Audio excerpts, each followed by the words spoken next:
Biker ভাইরা আমার সামনে দেখতেছেন রাস্তায় আট করা অলমোস্ট উঠে গেছে।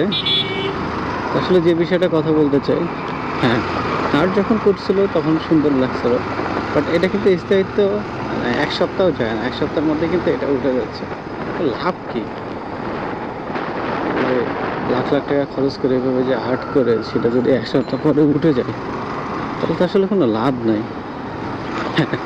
একটা রং করছে, সেটার স্থায়িত্ব 6 মাস থাকতো, তাহলে সেটার একটা বেনিফিট ছিল। বাট এটা বেনিফিটটা কি? এই টাকাটা যদি কিছু গরিব মানুষ যারা অসহায় দুস্থ তাদেরকে দিলেও তো, যে অলরেডি দেখেন উঠে গেছে, তো তাদেরকে দিলেও তো তারা একটু একবেলা ভালো খেয়ে থাকতে পারতো।